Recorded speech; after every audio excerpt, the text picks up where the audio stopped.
이 시간 우리에게 주신 하나님의 말씀은 민수기 17장 10절과 11절의 말씀입니다. 민수기 17장 10절과 11절의 말씀입니다.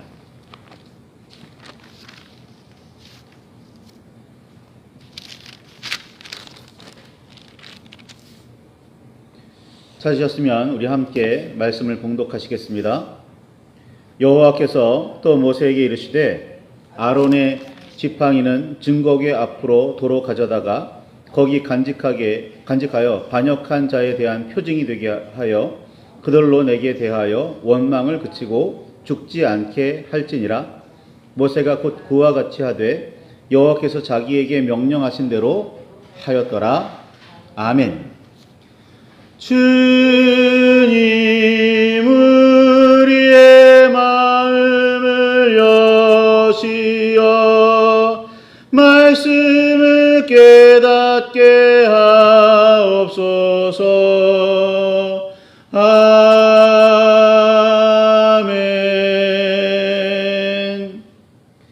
주님의 사랑과 그 크신 은혜가 저와 여러분 안에 가득하기를 소망합니다. 시내산을 떠나 다시 광야로 들어간 이스라엘 백성의 입에서는 불평불만이 끊이지 않았습니다.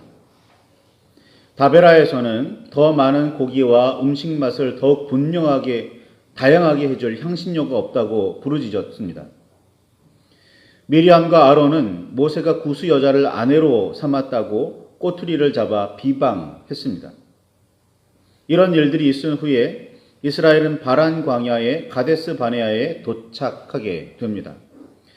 모세는 드디어 하나님께서 말씀하신 땅에 가까이 왔으니 두려워하거나 주저하지 말고 올라가 차지하자고 백성을 격려했지만 백성은 정탐꾼을 먼저 보내 그 땅이 정말 어떤 땅인지, 어떤 백성이 얼마나 살고 있으며 그들이 강한지 약한지, 지형은 어떠하며 산물은 어떤 것들이 자라고 있는지 알아보자고 모세에게 요구합니다. 모세도 이런 제안이 일리가 있다고 생각했고 백성의 요구가 너무 분명해서인지 하나님도 허락하십니다. 그렇게 하나님께서 약속으로 주신 땅 가나안에 정탐꾼 12명을 40일간 파견하는 사건이 일어납니다. 하나님께서는 이미 이스라엘 백성에게 가나안은 젖과 꿀이 흐르는 땅이라고 말씀하셨습니다. 출애굽기, 레위기에 이미 기록되어 있지요. 가나안은 이미 가나안 족속, 헷 족속, 아모리 족속, 브리스 족속, 히위 족속, 여부스 족속이 차지하고 있겠지만 하나님께서는 그 땅을 이스라엘 백성에게 주시겠다고 약속하셨습니다. 이스라엘이 들어가기 전에 가나안 땅을 차지하고 있던 선주민들을 하나님께서 단지 이스라엘 백성을 위해서 쫓아내신다고 생각하기 쉽습니다. 가나안 선주민으로서는 너무 억울하다고 말합니다. 가만히 잘 살고 있는데 괜히 쫓겨남을 당하는 거니까. 그런데 이 일에 대해서 하나님께서는 이미 아브라함에게 말씀하셨었습니다. 창세기 15장 12절과 16절 거기에 보면 아브라함의 후손은 이방이 객이 되어 그들을 섬기겠고 그들은 400년 동안 아브라함의 후손을 괴롭힐 것이며 그 후에는 그 이방 나라를 징벌하며 아브라함의 후손들을 이끌어 가나안으로 돌아오게 하겠다고. 그렇죠. 이스라엘이 자기 자식들을 데리고 이집트로 들어가서 400년간 거기에 살면서 온갖 핍박을 받게 될 거고 마침내는 하나님께서 그들을 이끌어내시겠다. 이미 아브라함에게 말씀하셨었어요. 그러면서 말씀하시기를 이방 나라를 섬긴 지 4대 만에 400년 만에 돌아오게 되는 이유를 말씀하시는데 창세기 15장 16절에 보면 아모리 족속의 죄악이 아직 가득 차지 아니함 때문이라고 분명하게 말씀하셨습니다. 가나안 땅에 정착해 살고 있던 아모리 족속은 단 아모리 족속만 이야기하는 게 아니라 가나안 땅에 살던 모든 사람을 대표하고 있습니다. 그 가나안의 모든 풍요를 누리면서도 하나님의 뜻을 따르지 않는 가나안 선주민들의 죄는 이미 아브라함 때부터 하나님께서 너무나도 잘 알고 계셨고 이미 잘잘못을 판단하는 재판, 즉 심판이 이루어졌지만 하나님께서는 이스라엘 백성이 이집트에서 돌아올 때까지 징벌을 미루셨습니다. 그 오랜 기간 하나님께서는 가나안에 살고 있던 백성들에게 회개할 기회를 주셨지만 그들은 하나님께로 돌아오지 않았습니다.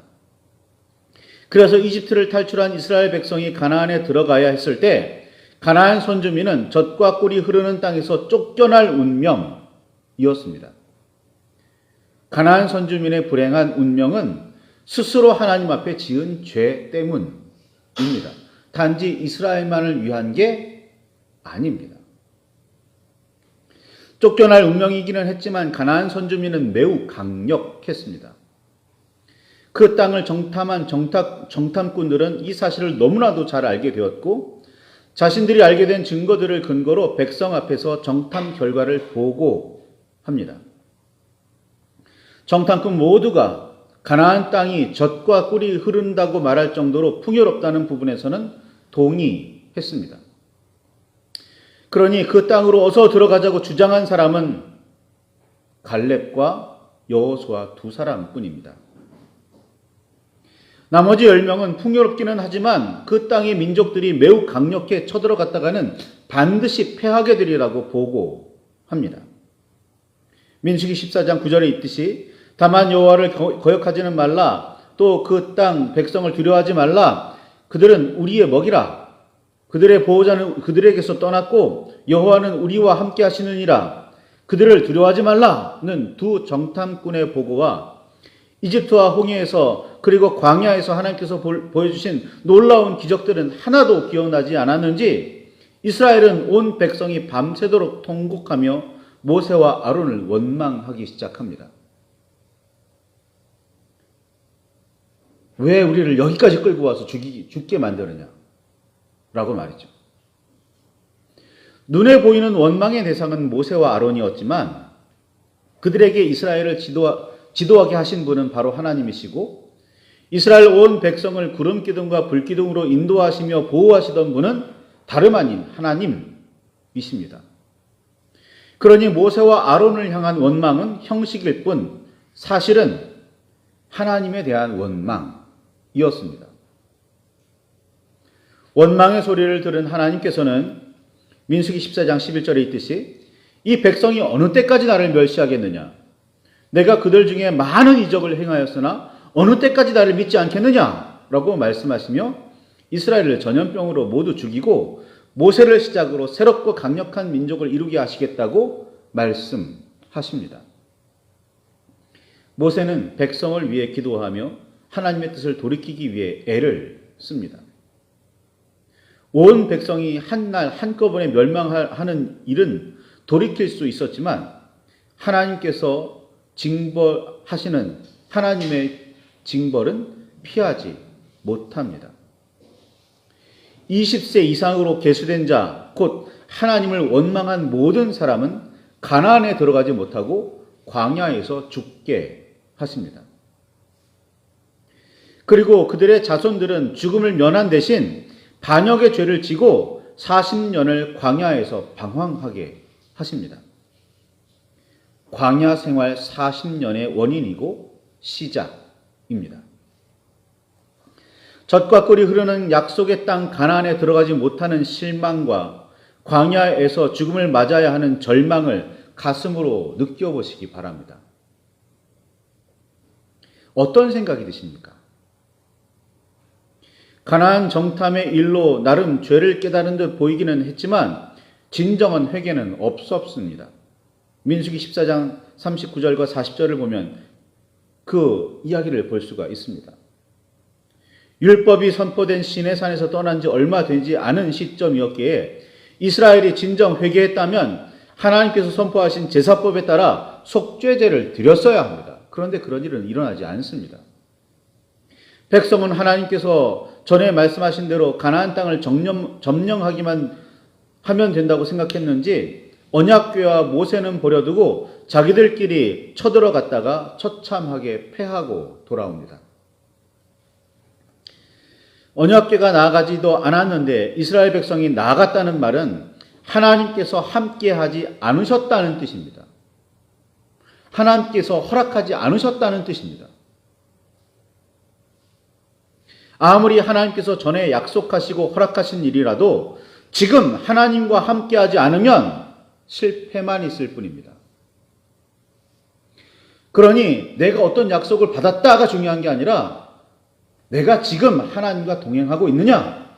내가 지금 하나님의 뜻을 받들고 있느냐? 내가 지금 하나님과 함께 하느냐가 중요한 겁니다. 이런 일이 있은 후에 고라와 다단과 아비람과 온이 당을 짓고 이스라엘 자손 총회에서 택함을 받은 이름 있는 지휘관 250명과 함께 모세를 거스릅니다. 그들은 모세와 아론에게 이렇게 말하지요. 민수기 16장 3절에 너희가 분수에 지나도다.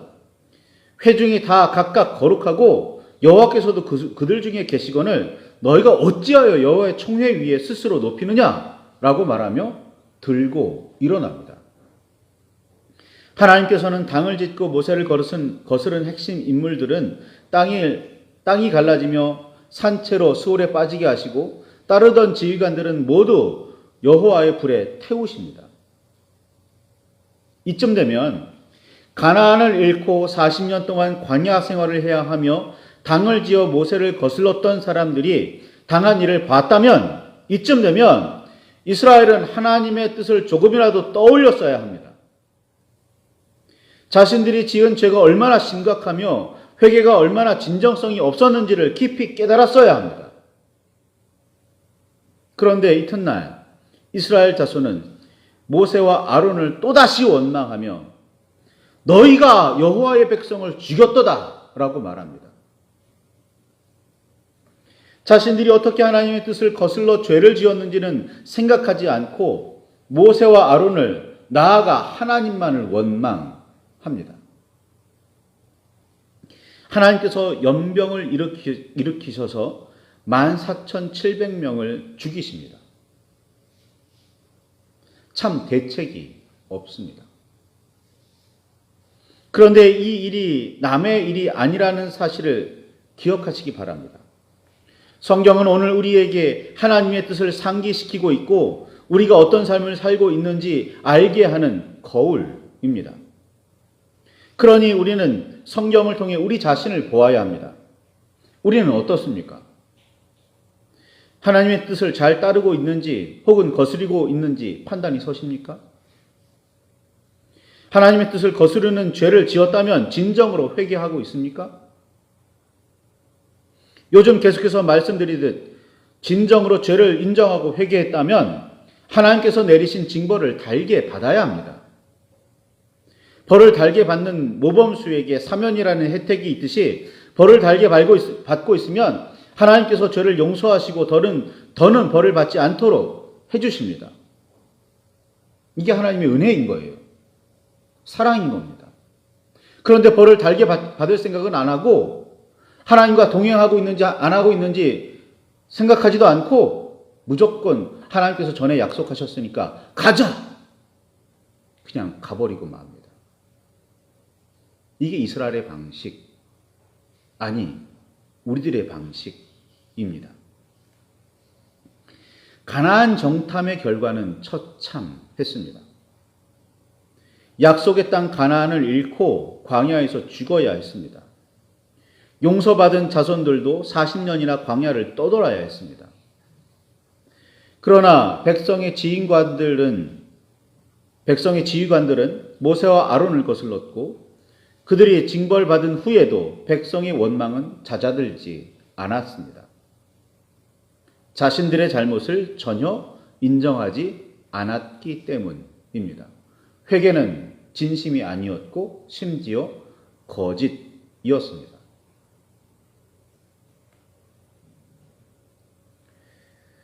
모세는 다른 사람들과는 다르게 하나님과 대면하는 사람이었고 따라서 하나님의 음성을 명백하게 듣는 사람이었습니다. 환상이나 꿈으로 하나님의 뜻을 아는 사람이 아닙니다. 하나님의 말씀이 기록된 성경을 연구해서 아는 사람도 아닙니다. 그때그때 하나님의 음성을 직접 듣는 사람이었습니다. 오늘날 저와 같은 목회자 혹은 이단이나 사이비의 교주들과 비교될 수 있는 사람이 아닙니다. 모세가 선포하는 말은 곧 하나님의 말씀입니다. 그런데 이스라엘 백성은 그런 모세를 거스릅니다. 결과적으로 하나님을 거스릅니다. 그런데도 깨닫지 못하고 계속해서 거스릅니다. 눈앞에서 하나님의 심판과 징벌이 일어났지만 인정하지 않고 계속해서 원망하며 거스릅니다. 모세는 각 조상의 가문 즉 지파별로 지팡이 하나씩을 준비해 가져오라고 말합니다. 민수기 17장에 등장하죠. 아론에게도 가져오게 합니다. 후대에 이르면 좀 변화가 있기는 하지만 본래 아론이 속한 레위 지파는 이스라엘 12지파에 포함되지 않습니다. 그래서 민수기 초반에 백성의 수를 조사할 때도 따로 계수했습니다. 지팡이가 모두 모이자 하나님께서는 각 지팡이에 어느 지파에서 가져왔는지 이름을 써 표시해서 회막 안 증거궤 앞에 두게 하십니다. 그리고는 민수기 17장 5절에 이렇게 말씀하시죠. 내가 택한 자의 지팡이에는 싹이 나리니 이것으로 이스라엘 자손이 너희에게 대하여 원망하는 말을 내 앞에서 그치게 하리라 라고 말씀하십니다. 다음날 아론의 지팡이만 움이 돋고 순이 나고 꽃이 피어 살구 열매가 열립니다. 지팡이는 이미 죽은 나무입니다. 아론이 들고 다니며 마르고 단단해졌을 나무 막대기에 불과합니다. 여기에서 싹이 날 리가 없고 증거궤 앞에 두었다고 해서 다른 지팡이들과는 다르게 바로 다음 날에 열매까지 맺힐 가능성은 전혀 없습니다. 하나님의 표징이 아니라는 말입니다. 이 아론의 지팡이는 여호와의 증거궤 앞에 다시 가져다 놓고 이스라엘 백성 모두에게 표징이 되게 하십니다. 표징을 통해 하나님께서 뜻하시는 바는 무엇인지, 하나님의 뜻을 거스르고 어기면 어떻게 되는지를 깨달아야 합니다. 기억해야 합니다. 사람들이 아론의 지팡이를 보며 첫째, 반역한 자들을 떠올려야 합니다. 그들이 하나님을 원망했다가 어떻게 되었는지를 언제나 기억해야 합니다. 그래서 둘째, 하나님에 대한 원망을 그치고 죽지 않게 해야 합니다. 살구 열매까지 맺힌 아론의 지팡이는 하나님께서 모세에 이어 아론의 지위와 권위를 인정하셨다는 의미가 아닙니다. 아론이 나아가 모세가 하나님의 택하심을 받은 증거이기는 합니다. 그렇다고 그들의 지위와 권위, 나아가 권력의 상징은 아닙니다. 증거궤 앞에 놓여있는 아론의 지팡이를 보며 역시 아론은, 나아가 모세는 하나님께서 택하신 사람이 분명했다며 감탄할 일이 아닙니다. 싹이 난 정도가 아니라 열매까지 맺힌 아론의 지팡이를 보며 이스라엘은, 나아가 우리는 하나님께 반역한 자들이 어떻게 되었는지를 기억해야 합니다. 그리고 하나님을 원망하면 안 된다는 점도 깨달아야 합니다. 하나님께서 아론의 지팡이를 증거궤 앞에 보관하게 하신 이유는 아론의 지팡이에 하루가 지나 열매를 맺게 하신 이유는, 그것을 보관하게 하신 이유는 오늘날 우리에게 이 지팡이가 전해지지는 않지만 우리는 잊지 말아야 합니다. 하나님을 원망하며 거스른 사람들이 어떻게 되었는지 말입니다. 오늘 우리가 어떻게 하나님을 믿고 따라야 하는지 말입니다. 우리의 삶과 신앙을 돌아보시기를 바랍니다. 혹시 하나님의 살아계심과 인도하심과 역사하시고 섭리하심에 대해 의심하고 있지는 않습니까? 오늘날의 세상을 볼 때 하나님이 살아계시는지 잘 모르겠다. 하나님이 역사하시는지 잘 모르겠다. 하나님께서 섭리하시는지 잘 모르겠다. 혹시 그렇게 생각하십니까? 우리의 욕심이 담긴 기도와 소원을 들어주시지 않는다고 원망하지는 않습니까?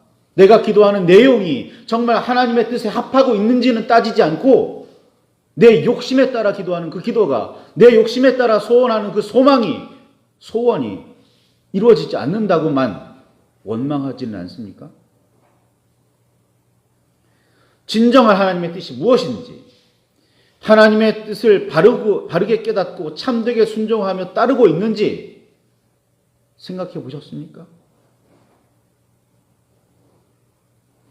우리의 일상의 삶에 실천하여 하나님께서 기뻐하시는 열매는 맺고 계십니까? 그저 내 뜻대로 되지 않는다고, 그저 기도를 들어주시지 않는다고 원망만 하고 계시진 않습니까? 흔히 우리가 쌍난 아론의 지팡이라고 말하는 쌍난 아론의 지팡이, 실제로는 열매까지 맺혔지만 그 아론의 지팡이를 보며 야, 아론이 선택받은 사람이구나. 야, 아론은 정말 하나님의 사람이구나. 아닙니다. 무엇을 우리는 기억해야 하냐면 가데스 바네아에서 이스라엘이 하나님의 뜻을 거스르고 있었다는 사실을 기억해야 하는 거고, 그 하나님의 뜻을 거스른 사람들이 어떤 일을 당했는지 기억해야 하는 거고, 그러니 오늘 우리는 하나님을 어떻게 섬기며 하나님의 뜻을 어떻게 따라야 하는지를 깨달아야 하는 겁니다. 오늘 말씀을 붙들고 깊이 묵상하시며 기도하시길 바랍니다. 하나님의 뜻을 따르고 계십니까? 진정 하나님의 뜻을 따르고 계십니까? 내 욕망이나 욕심이 아닌 진정 하나님의 뜻을 따르고 계십니까? 말씀을 붙들고 깊이 묵상하시며 기도하시길 바랍니다.